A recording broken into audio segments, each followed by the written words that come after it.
Hello दोस्तों, स्वागत है आपका आपके पसंदीदा प्लेटफॉर्म नोट्सबुक आईएएस पे। तो आशा करते हैं आप लोग स्वस्थ होंगे, मस्त होंगे और मन लगाकर पढ़ाई तो कर ही रहे होंगे। तो आइए आज हम लोग बात करते हैं एक नए सुर्खियों में, मुख्य रूप से जो आपके पॉलिटी से संबंधित या संविधान से संबंधित जो प्रश्न बन भी सकता है एवं इम्पॉर्टेंट है टॉपिक है, जो ज़्यादातर सुर्खियों में आज कल रह रहा है।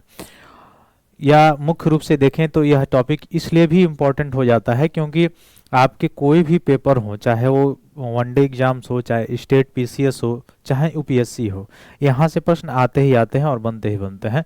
तो इसलिए हम लोग इस टॉपिक को पूर्ण रूप से आज हम लोग चर्चा करेंगे। तो जल्द से जल्द सभी लोग जुड़ जाइए ताकि हम लोग अपने टॉपिक को स्टार्ट करें।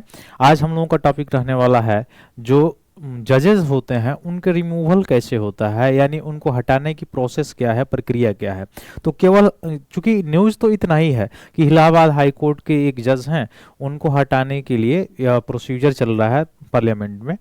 तो न्यूज़ तो इतना ही है, लेकिन हम लोगों को उतना नहीं पढ़ना है, हम लोगों को पूरा प्रोसेस पढ़ना है कि हाई कोर्ट और सुप्रीम कोर्ट किस आर्टिकल में है। दूसरा चीज़ कि हाई कोर्ट और सुप्रीम कोर्ट के जो न्यायाधीशों की नियुक्ति होती है, नियुक्ति का तरीका क्या है, नियुक्ति कौन करता है, शपथ कौन दिलवाता है, त्यागपत्र किनको वो देंगे, फिर से उनकी नियुक्ति के तरीका क्या है, कैसे उनको अपॉइंटमेंट किया जाता है। फिर हम लोग ये भी देखेंगे उनके रिमूवल का क्या प्रोसेस है। फिर हम लोग देखेंगे कि उनको पेंशन और भत्ता कहाँ से मिलता है और उनकी सैलरीज जो मिलती है वो कहाँ से मिलती है। इन सारी चीज़ों को हम लोग विस्तृत चर्चा करने वाले हैं। तो जल्द से जल्द सभी लोग जुड़ आइए और अपने ग्रुप में और सभी दोस्तों के पास शेयर कीजिए ताकि हम लोग अपने टॉपिक को, अपने जो आज का सेशन है उसको शुरू करें और चलें। इस तरह से हम लोग अगला जो पड़ाव है हम लोगों का, मुख्य रूप से जो पेपर्स में पूछे जाते हैं इंपॉर्टेंट क्वेश्चन कहाँ कहाँ से आते हैं और कैसे आते हैं, अगर इस टॉपिक से बनाया जाए तो उस पर हम लोग डिस्कशन करेंगे। तो जल्द से जल्द जुड़िए सभी लोग।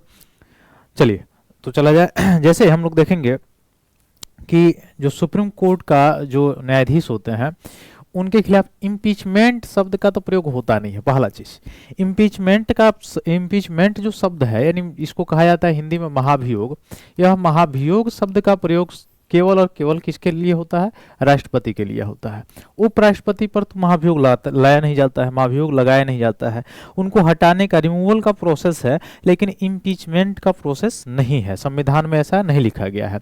दूसरी चीज अगर कहा जाए कि जो सर्वोच्च न्यायालय के अथवा उच्च न्यायालय के जो न्यायाधीश होते हैं उनको रिमूवल करने का, उनको हटाने का तरीका है, मिसबिहेवियर के आधार पर उनको हटाया जा सकता है, लेकिन उनके ऊपर भी इम्पीचमेंट वर्ड का प्रयोग नहीं किया जाता है। महाभियोग पर जो होता है, हालांकि प्रक्रिया जो होती है उसका मिलता जुलता ही वो प्रक्रिया होती है। जैसे राष्ट्रपति को हटाने के लिए दोनों सदनों में 2/3 बहुमत की आवश्यकता होती है, ठीक वैसे यहाँ पर भी होती है, लेकिन इसका थोड़ा सा जो प्रोसीजर है वो अलग है और उसको हम लोग देखेंगे। और थोड़ा सा आसान भी नहीं है। और यह चीज़ अगर हिस्ट्री में देखा जाए तो अभी तक जो जैसे 28 जनवरी 1950 को आपको पता है कि सुप्रीम कोर्ट की स्थापना होती है, सर्वोच्च न्यायालय की स्थापना होती है न्यू दिल्ली में। ठीक है, न्यू दिल्ली में क्या होती है? स्थापना होती है 28 जनवरी 1950 को, देश आज़ाद होने के बाद। इससे पहले 1774 में स्थापना हुआ था, 1773 के रेगुलेटिंग एक्ट के द्वारा कलकत्ता में जो न्यायपालिका थी, यानी मुख्य रूप से देखा जाए सर्वोच्च न्यायालय का। ठीक है, तो यहाँ से एक हो गया। और दूसरा चीज जो हाई कोर्ट है, हाई कोर्ट में एक संवैधानिक संशोधन भी था, 7वां संवैधानिक संशोधन 1956 लाया गया। इसमें कहा गया कि 2 या 2 से अधिक राज्यों का एक ही हाई कोर्ट हो सकता है। जैसे आपका गुवाहाटी हो गया, जैसे बम्बई हाई कोर्ट हो गया, दादर नगर हवेली, ये सारी चीजें वहीं पे है, उनका अधिकार क्षेत्र वहीं पे आता है। हाई कोर्ट जो है, जैसे इलाहाबाद हाई कोर्ट है, तो इलाहाबाद हाई कोर्ट का जो खंडपीठ है वो कहाँ पे है? आपका लखनऊ में है। तो कुछ ऐसे हाई कोर्ट हैं, यानी जो हाई कोर्ट होते हैं उनका एक अपना विशेष क्षेत्र होता है, उसी क्षेत्र तक वो सीमित रहता है। लेकिन जो सर्वोच्च न्यायालय होता है उसका क्षेत्र जो है पूरा भारत संघ पे है। ठीक है, ये यानी एकीकृत न्यायपालिका जो है वो भारत में है। तो पहले हम लोग देखेंगे कि ये जो जजेस होते हैं, यानी मुख्य न्यायाधीश होते हैं, जो न्यायाधीश होते हैं, उनकी नियुक्ति कैसे की जाती है। तो पहले हम लोग देखेंगे नियुक्ति कैसे की जाती है। तो जो अपॉइंटमेंट होता है, जो अपॉइंटमेंट होता है, नियुक्ति होती है न्यायाधीशों की, तो पहले हम लोग देख लेते हैं एक सुप्रीम कोर्ट के न्यायाधीशों को देख लेते हैं और एक हाई कोर्ट को। तो हाई कोर्ट के न्यायाधीशों की नियुक्ति कैसे होगी और एक सुप्रीम कोर्ट के न्यायाधीशों की नियुक्ति कैसे होगी, इसको देख लेंगे। तो आर्टिकल 124, कौन सा? अनुच्छेद 124 में किसके बारे में है? सर्वोच्च न्यायालय के जो न्यायाधीश हैं उनके बारे में है। और हाई कोर्ट के न्यायाधीशों की अगर देखा जाए तो आप कह सकते हैं क्या, 124 में अगर आप 90 जोड़ेंगे तो क्या होगा, यहाँ पर हो जाएगा आपका 214। तो हाई कोर्ट में 214 यानी 214 अनुच्छेद हाई कोर्ट के न्यायाधीशों की नियुक्ति के बारे में बताता है।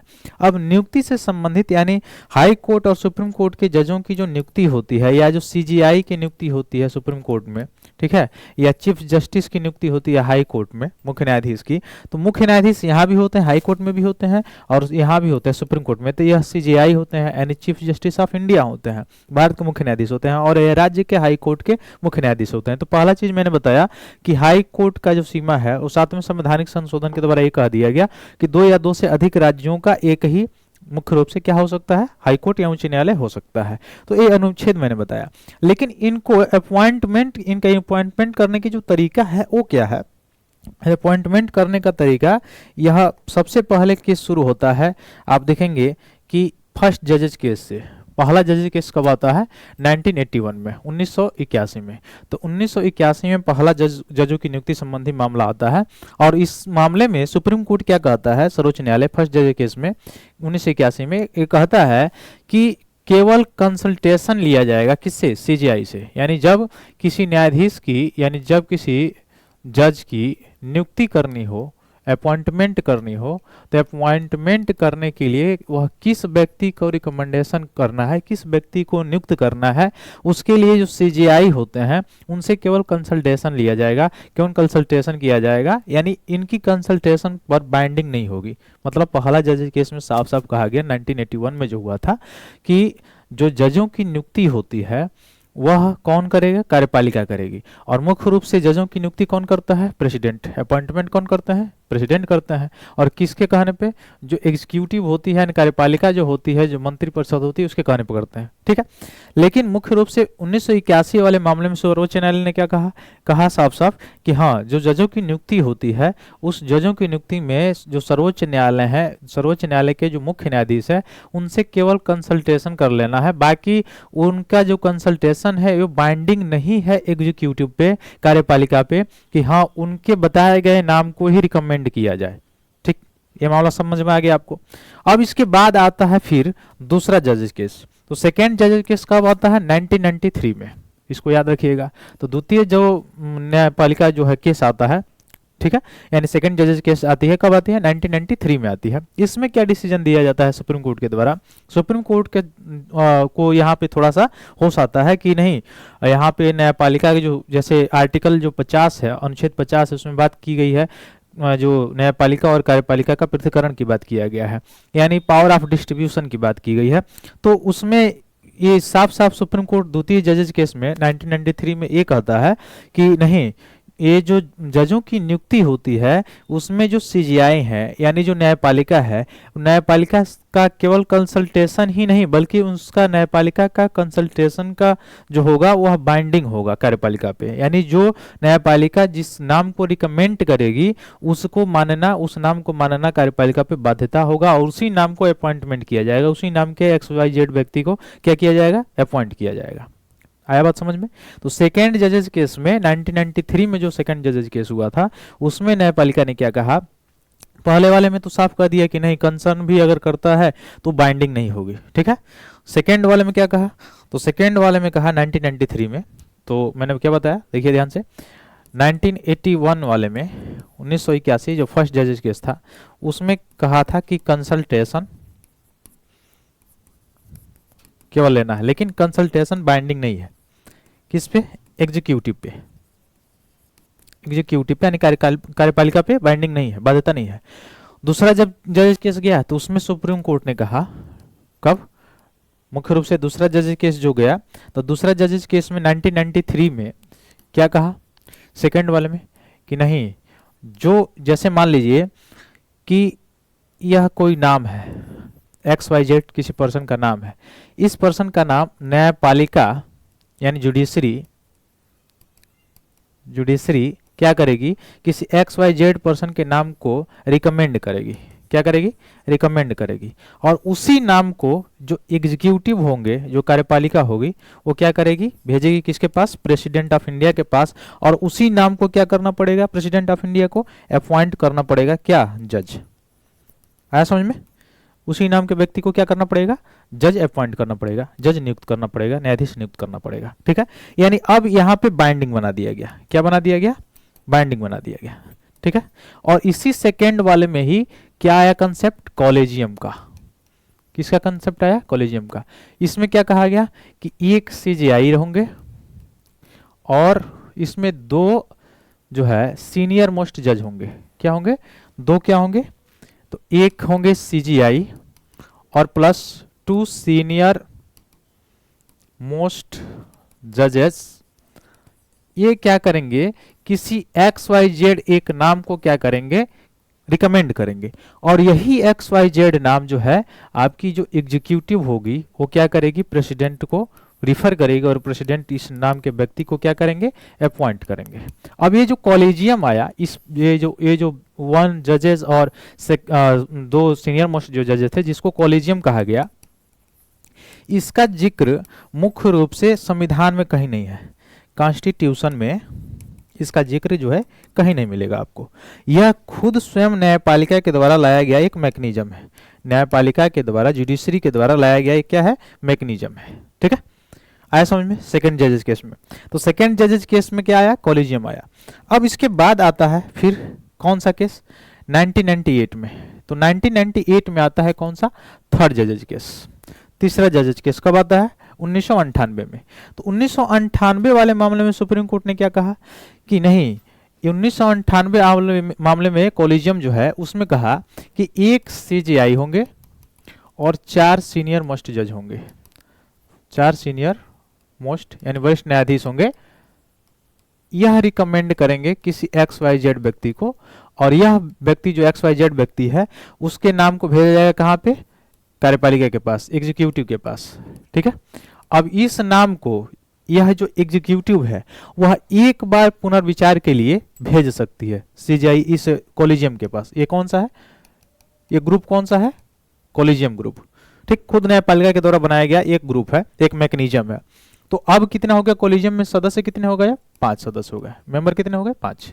पहले कितने थे, 1 और प्लस 2 यानी 3 थे। अब कितने हो गए, 5 हो गए, यानी 1 सीजीआई और 4 सीनियर मोस्ट जजेस। ठीक है, अब एक कॉलेजियम के पास जब ये एग्जीक्यूटिव क्या करेंगे, रिकमेंड कर, मतलब मुख्य रूप से अगर इसको पुनर्विचार के लिए भेजेंगे, रिकंसिडरेशन के लिए भेजेंगे, तो और फिर से यह जो कॉलेजियम है जिस नाम को यानी एक पर्सन के नाम को क्या किया था, रिकमेंड करने के लिए भेजा था, अपॉइंटमेंट करने के लिए, तो ये कॉलेजियम फिर से उसी व्यक्ति के नाम को अगर फिर से मुहर लगा के भेज दे तो एग्जीक्यूटिव को फिर ये दोबारा जो है नहीं भेजना पड़ेगा, यानी दोबारा वो फिर से कॉलेजियम के पास नहीं भेज सकते। सीधे इनको कहाँ पे भेजना पड़ेगा, सीधे प्रेसिडेंट ऑफ इंडिया के पास भेजना पड़ेगा। और प्रेसिडेंट ऑफ इंडिया क्या करेंगे, उस नाम के व्यक्ति को क्या करेंगे, जज के रूप में क्या कर देंगे, अपॉइंटमेंट कर देंगे। है समझ में? लेकिन यहीं पे थ्रेट हो जाता है। थ्रेट क्या होता है, यह XYZ नाम के व्यक्ति को अपॉइंटमेंट करने के लिए कॉलेजियम जो है, जो 5 जजों का जो समूह है, एक सीजीआई होंगे और 4 सीनियर मोस्ट जजेज होते हैं, ये किसी पर्सन के नाम को रिकमेंड करते हैं, एग्जीक्यूटिव के पास यानी कार्यपालिका के पास भेजा जाता है, सरकार के पास भेजा जाता है, और गवर्नमेंट इस पर कोई डिसीजन ही नहीं लेती है। अगर यही कारण है कि न्यायपालिका में न्यायाधीशों की नियुक्ति में क्या हो जाता है, देरी हो जाता है। तो यहां से क्या करेंगे, अगर फिर से उस नाम को, जैसे मान लीजिए कि किसी व्यक्ति का नाम रवि है, इस रवि नाम के व्यक्ति को कॉलेजियम क्या किया, रिकमेंड किया। हाँ, एलिजिबिलिटी तो होता ही है, एलिजिबिलिटी तो अलग चीज़ है, वो हम लोग पढ़ेंगे। एलिजिबिलिटी क्या होना चाहिए, तो ये आप लोग पढ़े होंगे कि 5 साल जो है वो रहे होंगे जजेज के रूप में रहे हैं, या 10 साल हाई कोर्ट में क्या हो, वकील के रूप में रहे हो। ठीक है, इनकी मैक्सिमम एज क्या वर्णन है, मिनिमम एज का वर्णन नहीं है। ठीक है, तो सुप्रीम कोर्ट में भी याद रखिएगा, सुप्रीम कोर्ट के जो न्यायाधीश होते हैं उनका अधिक से अधिक कितना एज होना चाहिए, 65 वर्ष होना चाहिए। और जो हाई कोर्ट के जो मुख्य रूप से आपके जज होंगे उनका अधिक से अधिक एज कितना होना चाहिए, 62 वर्ष होना चाहिए। ये भी याद रखना है कि सुप्रीम कोर्ट के जज होते हैं उनका अधिकतम आयु कितना 65 वर्ष होना चाहिए। हाई कोर्ट के जो जज होंगे उनका अधिकतम आयु कितना होना चाहिए 62 ईयर्स होना चाहिए, 62 वर्ष होना चाहिए। ये एलिजिबिलिटी है। और सुप्रीम कोर्ट के जज नियुक्त होने के लिए और भी क्या जो है एलिजिबिलिटी है, तो वह एलिजिबिलिटी है, पहला भारत के नागरिक हो, दूसरा वह 5 वर्ष तक अगर मुख्य रूप से जज के रूप में रहे हों, नहीं तो 10 वर्ष तक किसी हाई कोर्ट में एडवोकेट के रूप में रहना होना चाहिए, तब जाके वो ये बन सकते हैं। ठीक है, तो ये सारी चीजें होने के बावजूद कॉलेजियम क्या किया, ये रवि नाम के व्यक्ति को क्या किया, रिकमेंड किया। जैसे आपको मैंने समझाने के लिए ऐसा नाम लिया हूं, तो ये रवि नाम के व्यक्ति को रिकमेंड किया। ये गया किसके पास, सरकार के पास, यानी एग्जीक्यूटिव के पास, गवर्नमेंट के पास, कार्यपालिका के पास। अब कार्यपालिका इस पे जवाब ही नहीं दी। अब फर्स्ट इनहांस में क्या कर सकती है गवर्नमेंट, फर्स्ट इनहांस में इस नाम के व्यक्ति को फिर रिकंसिडरेशन करने के लिए कॉलेजियम के पास भेज सकती है। तो अगर तुरंत भेज देती तब तो तुरंत कॉलेजियम उस पर डिसीजन फिर लेता कि हाँ इसी व्यक्ति को करना है या किसी अनदर को करना है। अगर फिर से इसी व्यक्ति को करने के लिए रिकमेंड कर दिया कॉलेजियम, तो गवर्नमेंट को यानी एग्जीक्यूटिव जो है इसको इस नाम के व्यक्ति को आगे पहुंचाना पड़ेगा किसके पास, प्रेसिडेंट ऑफ इंडिया के पास। और प्रेसिडेंट ऑफ इंडिया क्या करेंगे, इस नाम के व्यक्ति को यानी रवि नाम के व्यक्ति को क्या कर देंगे, अपॉइंट कर देंगे जज के रूप में, सुप्रीम कोर्ट के सीजीआई के रूप में या जज के रूप में। आया समझ में। तो ये पांचवा जो मुख्य रूप से ये जो तीसरा जज जो केस था, यानी तीसरा जज जो केस कब हुआ था 1998 में, इसमें ही क्या आया, तो आप देख रहे हैं इसमें जो है कॉलेजियम की विस्तार की गई। और कॉलेजियम के विस्तार करने में कितने कॉलेजियम होगा, कॉलेजियम में कितने सदस्य हो गए, तो 1 सीजीआई होंगे और 4 सीनियर मोस्ट जज होंगे, यानी संख्या कितनी हो गई, टोटल 5 हो गई। अब किसमें, सुप्रीम कोर्ट के जज को नियुक्त करने में, सुप्रीम कोर्ट के जज के नियुक्ति में ऐसा हो गया। लेकिन अगर आपसे पूछे कि हाई कोर्ट के जजों की नियुक्ति, तो ये याद रखिएगा हाई कोर्ट के जजों की जो नियुक्ति होती है उसके कॉलेजियम में कितने होते हैं, तो ये ध्यान दीजिएगा, ध्यान से बिल्कुल, क्योंकि यहां से प्रश्न पूछ सकता है और यहां से आप कंफ्यूज भी हो सकते हैं। 1 सीजीआई होंगे और 2 सीनियर मोस्ट जजेज होंगे। कौन, 1 सीजीआई और 2 सीनियर मोस्ट जजेज होंगे। ठीक है, तो तीसरा जजेज केस जो हुआ था इसमें कहा गया कि और जिस नाम को ये देंगे उनको बाइंडिंग है कि हाँ कार्यपालिका उसी नाम को क्या करेगी, हाँ अपॉइंट के लिए भेजेगी किसके पास, राष्ट्रपति के पास। ठीक, तो इस पे आरोप लगता है कई बार कि नेपोटिज्म होता है इसमें, यानी खुद न्यायपालिका अपने ही मैकेनिज्म के द्वारा अपने ही न्यायाधीशों की नियुक्ति करती है, ये आरोप लगाया जाता है, बार बार आरोप लगता है। ठीक है, तो जो सीजीआई यहाँ पे अब अगर मैं बताऊं हाई कोर्ट के जो न्यायाधीशों की नियुक्ति होती है वो कैसे होती है, तो सीजीआई और 2 सीनियर मोस्ट जज जो होते हैं वो किसी नाम को रिकमेंड करते हैं। रिकमेंड करने के बाद वह राज्य के राज्यपाल, उस राज्य के राज्यपाल से रिकंसिडरेशन लिया जाता है, वह भेजते हैं वहाँ के चीफ मिनिस्टर से रिकंसिडरेशन लेके किसके पास, प्रेसिडेंट ऑफ इंडिया के पास। और प्रेसिडेंट ऑफ इंडिया क्या करते हैं, अपॉइंट कर लेते हैं, अपॉइंट कर देते हैं। ठीक है, तो हाई कोर्ट के संदर्भ में ये सारी चीजें होती हैं। और सुप्रीम कोर्ट के संदर्भ में मैंने बताया ही कि सीजीआई और 4 सीनियर मोस्ट जजेज जिसको कॉलेजियम कहा जाता है, ये भी कॉलेजियम है वो भी कॉलेजियम है, बस अंतर है कि इसमें 2 सीनियर मोस्ट जजेज होंगे, उसमें 4 सीनियर मोस्ट जजेज होते हैं, वरिष्ठ न्यायाधीश होते हैं। ठीक ना, और तब जाके नियुक्ति होती है, ये सारी चीजें होती हैं। ठीक, अब रही बात की जब नियुक्ति इनकी हो जाती है तो इनको शपथ कौन दिलाता है, इनको शपथ कौन दिलाता है, तो इन दोनों लोगों को यानी हाई कोर्ट के चाहे जज हो चाहे सुप्रीम कोर्ट के जज हो, इनको शपथ ओथ जो है कौन दिलवाता है, प्रेसिडेंट ऑफ इंडिया दिलाते हैं। कौन, राष्ट्रपति दिलाते हैं। तो मुख्य रूप से देखा जाए कि अगर नहीं सॉरी यहाँ से एक चीज थोड़ा सा देख लीजिए, यहाँ से जैसे शपथ की बात किया जाए तो सुप्रीम कोर्ट के जो जजेज होते हैं उनको शपथ कौन दिलाते हैं, तो उनको दिलाते हैं प्रेसिडेंट यानी राष्ट्रपति। और जो हाई कोर्ट के जो जज होते हैं उनको कौन दिलाते हैं, गवर्नर। थोड़ा सा यहाँ पे देख लीजिए, यहाँ थोड़ा सा मिसफॉल्ट था, अब सही मैंने कर दिया कि सुप्रीम कोर्ट के जो जज होते हैं उनको प्रेसिडेंट ऑफ इंडिया क्या करते हैं, शपथ दिलाते हैं, और हाई कोर्ट के जजेस को जो राज्य के राज्यपाल होंगे वो दिलाते हैं। ठीक है, लेकिन रिमूवल की जो प्रोसेस होती है वह त्याग पत्र किसको देंगे, तो रिमूवल के प्रोसेस में जो त्याग पत्र देते हैं वो किसको देते हैं, प्रेसिडेंट ऑफ इंडिया को ही देते हैं, यानी भारत के राष्ट्रपति को ही देते हैं। दोनों हाई कोर्ट के जज हो चाहे सुप्रीम कोर्ट के, अपॉइंटमेंट में भी दोनों के अपॉइंटमेंट प्रेसिडेंट ही करते हैं। तो यहाँ से कंफ्यूजन हो सकता है, थोड़ा सा देख लीजिएगा। ठीक है, यहाँ से बिल्कुल प्रश्न यहाँ से भी बनता है। तो अपॉइंटमेंट तो दोनों को वही करेंगे, प्रेसिडेंट ऑफ इंडिया करेंगे। कैसे करेंगे, कॉलेजियम रिकमेंड करेगा और रिकमेंड करने के बाद करते हैं। अब कॉलेजियम सिस्टम आपको समझ में आ गया होगा। तो इसमें नेपोटिज्म का आप देख सकते हैं कि नेपोटिज्म का आरोप लगाया जा सकता है, कैसे लगा आगे अभी मैं बता रहा हूँ। तो इसको तो अपॉइंटमेंट यही करते हैं। ठीक है, उसके बाद से इनको हटाने के लिए भी राष्ट्रपति के पास ही जाया जाता है। दूसरी बात, सदन में वो अलग बात है कि सदन में मुख्य रूप से अगर पास हो जाए उसके बाद से, लेकिन राष्ट्रपति ही हटाएंगे, राष्ट्रपति को ही ये त्याग पत्र देंगे, ठीक है। लेकिन इनको शपथ अलग अलग, ये याद रखिएगा, सुप्रीम कोर्ट के न्यायाधीशों को प्रेसिडेंट ऑफ इंडिया और हाई कोर्ट के न्यायाधीशों को गवर्नर दिलाते हैं। आ रहा बात समझ में। उसके बाद से देखिए, अब मैं चल रहा हूं इस चीज पे, जो थर्ड जजेज केस हुआ था। थर्ड जजेज केस में कब, 1998 में थर्ड जजेज केस हुए थे, तीसरा जजेज केस। और उसमें बताया गया, मैंने बताया कि 5 बेंच था, उसमें सीजीआई और 4 सीनियर मोस्ट जज, और इसमें हाई कोर्ट के मामले में 1 सीजीआई और 2 सीनियर मोस्ट जजेज, ठीक है। कॉलेजियम का ये विस्तार हो गया। इस चीजें समझ में आ रही है आपको। तो आप समझ रहे होंगे कि क्या यह प्रोसेस अभी तक चल रहा है, या अभी प्रोसेस 1998 के बाद, या आज हो गया आपका 2024, तो ये प्रोसेस अभी तक चल रहा है या इसमें कुछ परिवर्तन भी किया गया? नहीं, यह प्रोसेस अभी तक चल रहा है। आज भी कॉलेजियम ही रिकमेंड करती है और तभी जाके होता है हाई कोर्ट ये या सुप्रीम कोर्ट के जजों की नियुक्ति। जैसे अभी जो है, अब हमारे जो चीफ जस्टिस हैं वो नियुक्त हुए हैं संजीव खन्ना, ये जो है अपॉइंट हुए हैं। तो इनको देखा जाए, ये भी कॉलेजियम ही रिकमेंड की थी। तो आप बोलेंगे कि अगर इसमें ऐसा आरोप लगता है तो क्या कार्यपालिका ने या क्या लेजिस्लेटिव ने या पार्लियामेंट ने इसको सुधारने का कोई प्रयत्न या कोई प्रयास नहीं किया? तो इसको सुधारने के लिए भी प्रयास किया था। कब? तो 99वां संवैधानिक संशोधन, मुख्य रूप से देखा जाए 2014। कब आया था? सरकार लेके आई थी इसको सुधारने के लिए, कॉलेजियम को, 99वां संवैधानिक संशोधन 2014। और इसके लिए गठन किया गया क्या? NJAC, national judicial appointment commission. National judicial appointment commission यानी राष्ट्रीय न्यायिक नियुक्ति आयोग। यह कमीशन क्या करता? जुडिशरी की नियुक्ति करता, ठीक है। हालांकि इसमें कार्यपालिका का भी रोल था, लेकिन फोर्थ जजेज केस, तीसरा जज तो 1998 में हुआ। चौथा जजेज जो केस हुआ वो कब हुआ? आपका 2015 में। तो 2015 में जो चौथे जजेज केस हुआ, उसमें सुप्रीम कोर्ट ने क्या कर दिया? यह जो 99वां संवैधानिक संशोधन था, इस 99वां संवैधानिक संशोधन को नल एंड वॉइड घोषित कर दिया। क्या कर दिया? नल एंड वॉइड घोषित कर दिया। एक सीधे से कह दे तो अनकॉन्स्टिट्यूशनल घोषित कर दिया, असंवैधानिक घोषित कर दिया। क्यों? इसमें बताया गया कि यह जो जुडिशरी का पावर है, उसको सीमित करने का क्या किया जा रहा है?